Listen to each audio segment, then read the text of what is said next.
Good afternoon. Good afternoon if you're joining from anywhere else in the world aside from Lagos, Nigeria. Good afternoon, good afternoon, good morning, good evening. I trust you're doing well. I trust you're doing good.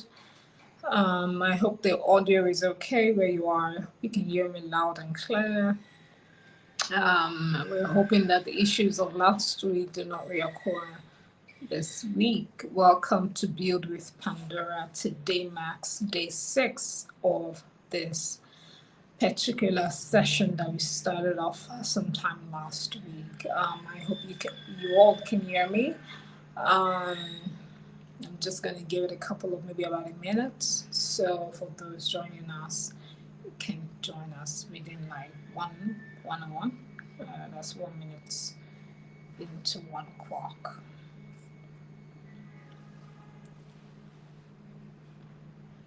Welcome everyone, welcome everyone, welcome everyone. Welcome, welcome. Thank you for joining us today. Thank you for joining me today. Thank you for joining me today. We have much to discuss today. All right, we can get started now, I believe. Okay, a couple of more seconds. I hope our week started off on a very high note. I hope our week started off on a very high note.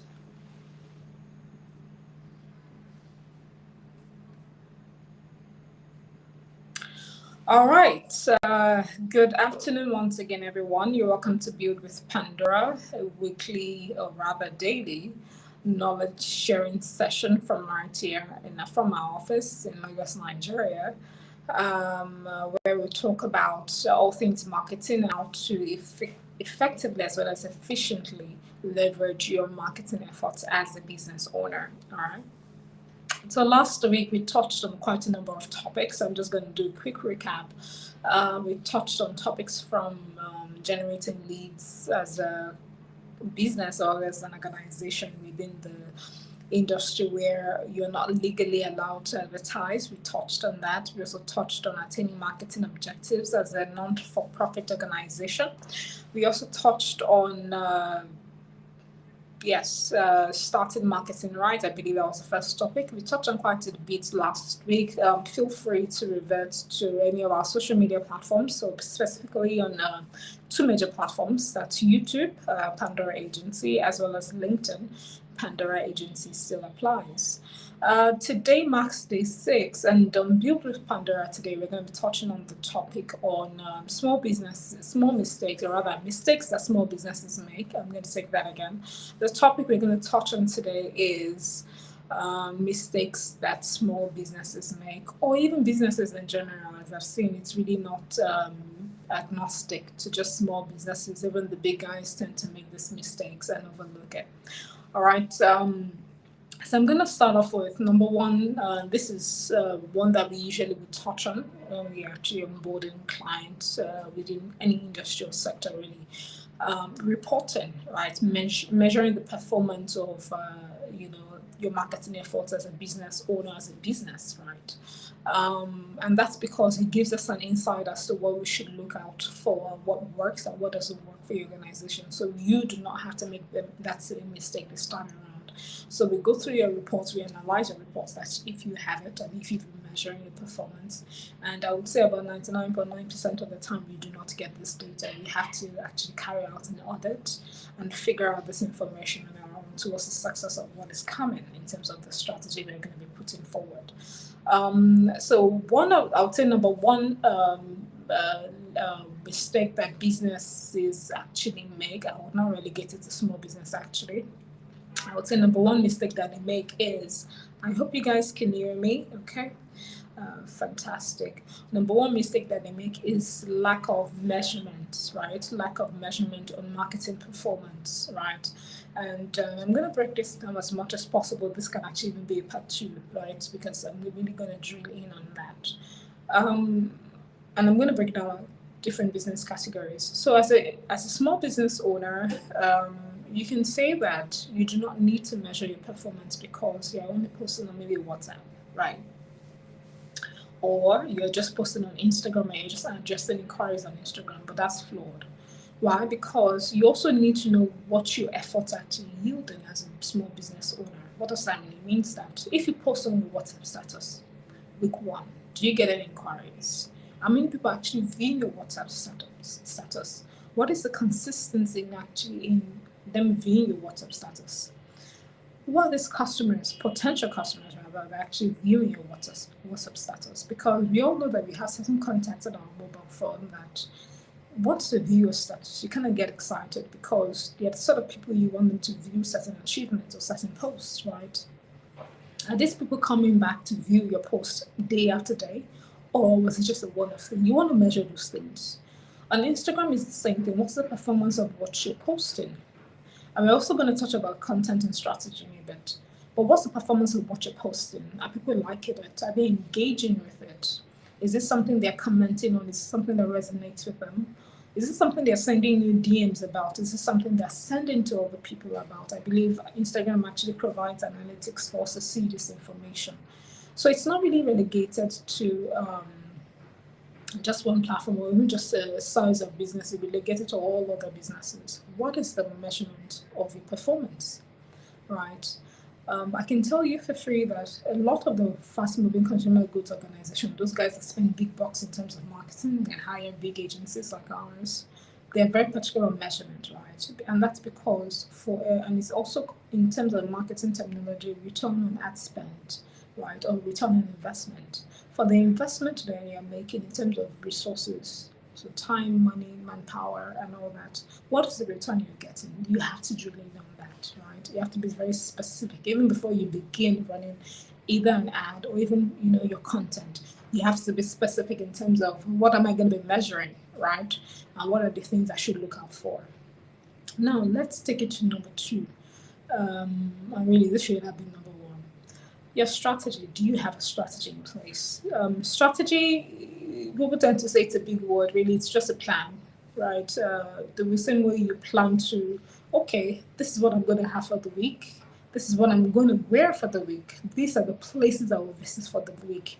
Or someone that has an itinerary, like myself, I'm very big on my calendar. What am I doing this week? Who are the people I'm seeing this week? What are the meetings I'm having this week? You have to have a plan, right? And because once you have a plan, it's easy for you to know what are the things you've done. For example, last week I can easily go back to say that, okay, what are the meetings I had last week? What are the productive use of my time last week? What are the things that I know that I will not do again based upon my itinerary of last week, and so on and so forth. So it's very important that you're narrowing down the details and you actually create a strategy. And the strategy doesn't have to be super convoluted, meaning it doesn't have to be super stressed out by, just putting different random things in it. No, you just have to be clear on what your goals are. Number one, what are your goals? What are you looking to achieve? Number two, who are the people you're speaking to? Number three, how are you looking to attain these goals? What channels of communications are you looking to use? Now, that's where you have your social media, your Instagram, and the Twitter and the likes. Number four, in terms of your pillars, how are you looking to tell the story? Or how are you looking to market this effort, right? How are you going to tell your story? In what platforms are you going to post this story? In what ways are you going to measure your efforts? Very, very important to your overall strategy, because you can easily go back 2 months down the line and measure the performance of last year's or last month's strategy, right? And make informed decisions based upon that. This we encourage greatly a lot of our clients to do. And that's because really a lot of people think it's a difficult thing to do. It's actually not. It's pretty straightforward. I think what I'm going to do actually is to speak to members of the team, the socials team, to see if we can actually come up with a virtual event where I can take you guys through on a step by step on how to actually build an effective strategy.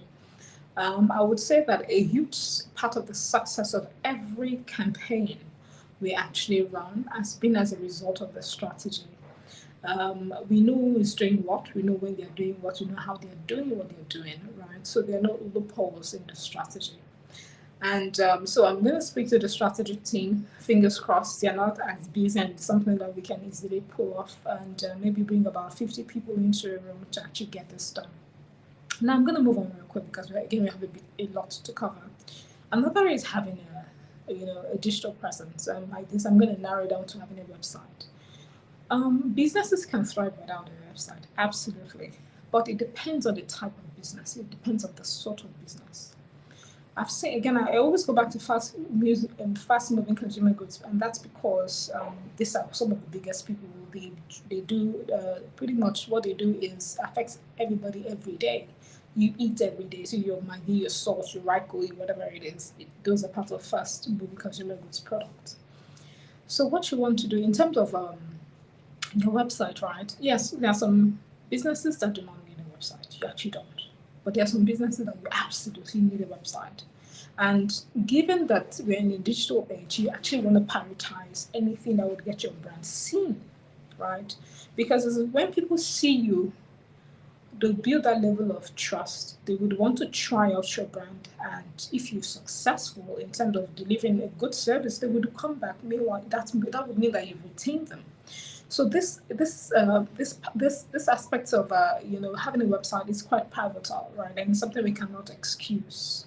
Why should you have a website? Number one, a website is the first thing that people will see once they Google your brand. If your keywords are right, absolutely. Or they'll see your digital pages, either way. A website affords you the opportunity to post content on your website, again, that ranks you higher within your category. A website is pretty much an informational source, or it can also be a conversion-based platform, like an e-commerce platform, right, that makes you sell fast. Or you can partner with other sites that encourages this, like a third-party sites. You can in Nigeria we have the Congo, globally we have the Amazon, we have the Alibaba, we have the ADP and all that, the Express. So it's very important that I mentioned three very, very important factors why should I have a website. These are three important factors because again, they get you seen by those that matter to your brand. They get you seen by your customer base, right? And there is no way sales will happen except people actually know you exist, right? All right, so I'm going to move on from that really quick, and I'm going to move on to your competitors.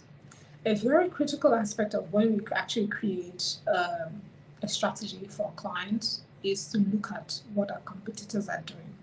We do this primarily via the digital space, so we leverage digital tools to do this, and we do this looking at, what are the keywords analysis, how are they ranked in terms of their search engine ranking, so that's SERPs, I believe, SERPs, yeah.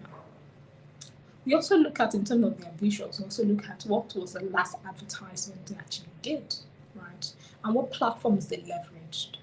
Now, in terms of drilling down as to how successful those things are, we may not be able to have that information, but however, it gives us an insight as to what strategy the competitors are actually doing, right, in pulling your own customer base to them, right? So once we do that competitors analysis, we have an idea as to, what their brand positioning is, what their keywords are, in terms of what they're being ranked for highly, in terms of their back-end links as well, what are those connected to their sites to ensure they rank higher, right? Are they consistent in terms of putting out content, or what was the last blog post they actually put out? And I say this because all these things are very pivotal. This is what Google looks at to rank brands higher. Some of the things Google looks at to rank brands higher. What is the quality of their page in terms of the performance? Because Google always ranks performance, page performance, website performance, depending on quite a number of factors, like the dimension of your site, like the crispness, less blurriness of your images, like you tagging your images. All these things are very pivotal to rank higher on Google, right? So, and looking at your competitors gives you an added edge as to what they're doing right, and what they're doing wrong, and what you can actually leverage in terms of what they're doing wrong to add it to your unique selling proposition, right? It's a dog-eat-dog world. You have to always ensure you have an advantage over your competitors. Quite a number of businesses I see right now, they do not prioritize this, especially business to business, organizations within the business to business space, and this is very flawed. In fact, I see that there's a lot more effort being put in by the business to consumer organizations and business to business organizations. Case in point is a recent campaign we carried out for a global organization. And one thing that we noted about this global organization was flaws that actually they had within their websites. So we could not successfully, at least the way of term success would be very different.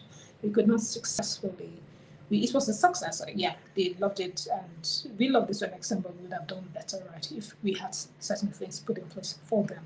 But the turnaround time was also an issue, but I digress. So for the success of that to happen, they had to ensure their sites as their website was optimized to receive certain leads. It was not. And the turnaround time, because the big organization, was very, very slow. And these are one of some of the things that we noticed that the competitors had an advantage over them, right? So it's very, very important that at every point in time you look back to check, okay, am I still doing right? Am I still doing what I'm supposed to do? Is my competitors, having that edge over me? Because you have to, right? Again, it's a dog eat dog world. Another is ignoring your analytics. It's quite close to measurement, yes, but ignoring your analytics means you have to analyze your reports. Analyzing your report means that you also have to have had a certain benchmark in mind before you actually even started in the first place. One of my favorite tools to use to analyze the performance of any brand, especially a brand that's heavily invested in digital spaces, using Google Analytics. I love that tool. And that's because it drills down to an extent, at least the free version, on what your website should do, the performance of what your website should be. It also analyzes the fact that, who are the people that actually spend time the most on your page? In what part of the world did they spend time the most on your page? How long did they spend on your page? Did they leave your page immediately? Did they stay on your page? Did they move on to other pages? What was their experience like? You can deduce a lot by the digital footprint of your consumers or would-be consumers across your website. You just have to know how to analyze it. Let me give an example of this. When Pandora first started, one of the clients that we had on board was a fashion brand. This fashion brand had a huge, what's the name? Not digital now, but more of a traditional footprint. They were known because of how humbly the founder actually started. He was selling in his booth, so he had built an amass that sort of foot traffic. People, would know to go to a store when he had the store, and he started opening stores all around the country. But when the boom of digital arose, one thing we reached out to him for was, let us start managing digital presence, right? Little did he know that as a result of Pandora coming on board to manage his digital presence, we started noting and we started recording quite a number of analyses as regards to how people visited his website, how they stayed on his website, and where they came from. Now, to cut a rather long story short, because of our efforts, because of some of the things that we noted by number one, measuring, number one, analyzing this performance of this website, as well as the social media site, obviously, we noted that one of his biggest customer base was coming from London, UK. We submit every single month. We do our reports to our clients and share with them. So every single month we do this report to him, and we would help him understand it because, again, quite a number of clients won't understand. So we help him to understand it. One thing that this client noted, that we noted and told him, was that quite a number of your customer base are coming from the UK. Why don't you set up a way in which this customer base would receive their clothing items in the UK? Again, to cut a rather long story short, he has one of the biggest fashion brands outside of Nigeria now in the UK. I think they're about 2 years old now. And today is actually his birthday, so happy birthday, Mr. Elijah of the David Welch brand. So this is to say that you have to understand, the analytics. You have to understand what is going on your site to make better informed decisions as a business owner. There is no way the David Welch brand, or maybe they would have, would have taken such a pivotal decision and partnership by going to, set up in London, if they had not seen from a numerical, quantitative point of view the performance of their website, right? That a huge part of their community that wanted to make a purchase of their clothes were based in the UK. All right, so I'm going to speedily move on from there, and I'm going to touch on the fact that actually just came to mind now. but I think I forgot it. There's something that came to mind I was going to touch on. Yes, let's talk about budgeting, right? Now, a lot of small business owners, a lot of business owners would actually say, "Oh, budgeting, but I don't have money," because they think that budgeting has to be in the billions or in the hundreds of millions, or even the tens of millions. It does not have to be. As a business owner, it's very important to know that you're spending money to make money. Yes, I know it's a cliche saying, but that's just the way it is. Until you've actually established a firm footing in terms of people know of your brand, you have a community. They know to come to you when they need that thing that when they have need of that thing that you sell or that services that you provide. Pending when you would have to spend money as a business owner, there is no two ways about it. Now, how you spend the money can be very strategic to get you more returns on investment so it can quadruple that effort. As opposed to spending money on one thing and getting that one thing. No, you can actually get quadruple of that. It depends on the strategy you actually come up with. Now, for budgeting, and this is again small mistakes that mistakes that business owners make. In budgeting, you have to first of all identify where are my audience? Where are they? Where do they stay? Where do they, what platforms do they visit the most? Because those would be the areas, pardon me, where you should put in the most of your marketing efforts. However, as a business owner, especially one that does not have any form of awareness whatsoever, you want to leverage on the awareness of existing brands. And by brands, I also mean I'm also talking about media platforms, media agencies. I know Punch newspaper still ranks as one of the most visited newspaper houses every single day in the whole of Nigeria. And that would mean that I think they have about tens of millions visiting their site from all over the world. Nigerians looking for news about Nigeria, visiting all over the world on their online platform. That's a very good partner to have. That's a very good place to place information about your product or your services because it's going to rank you high. Now let me break that down in terms of ranking you high. Even if you do not have a high ranking on your website because your website is just finished, right? What putting an ad or putting a feature on Punch can do for you, Punch online specifically, not offline, what it will do for you is ensure the keywords that the words from your brand name stands out, starts ranking you high for things that has to do with that information, right? So the article or the feature post or the editorial that you put in the Punch newspaper will come as one of the first things they will see on Google once they search certain keywords in terms of the services that you offer. Why? Because Punch newspaper has that ranking with with Google already because they have good authority, they have good ranking, they have everything within their category. They're very good. They have a stamp of approval from Google, so they rank higher, right? So you can use that to your advantage. Now back to budgeting. I digressed a bit. Once you've identified where your customers are, it is simply to say it's as simple to say that this is the amount I'm investing every single month. You create a category socials. Your customer is based on their own X, so Twitter, or they're on Instagram and Instagram. What you want to do is split your budget for the first couple of months into two. Place it there, right? In terms of, let's say you want to spend $100 on each of the platforms, so $100, right? So let's say 100,000 naira, right? And next is also looking at PR, public relations. You want to spend maybe about 100K on public relations every month or maybe every quarter, as the case may be. It's doable. It's not about the amount, it's about the strategy you use. So once you put that there, you multiply it by the number of months that we have, or whatever it is, or quarters, as the case may be, and you break it down. That's your budget for that particular tenure, right? It is not in the doing of it, right, that you create that ripple effect. You publish on your story is published on the punch.com or punch.ng, right? You repost that across your other social media platforms. You also leverage your internal marketing communication channels, such as your SMS, such as your email marketing, because SMS customers would always want to reach their messages. Your email is the same thing, but you have to do it in a way that captivates them. And it's as simple as this. What is that newsletter that you receive that you actually dwell on or you mark as unread to read over the weekend?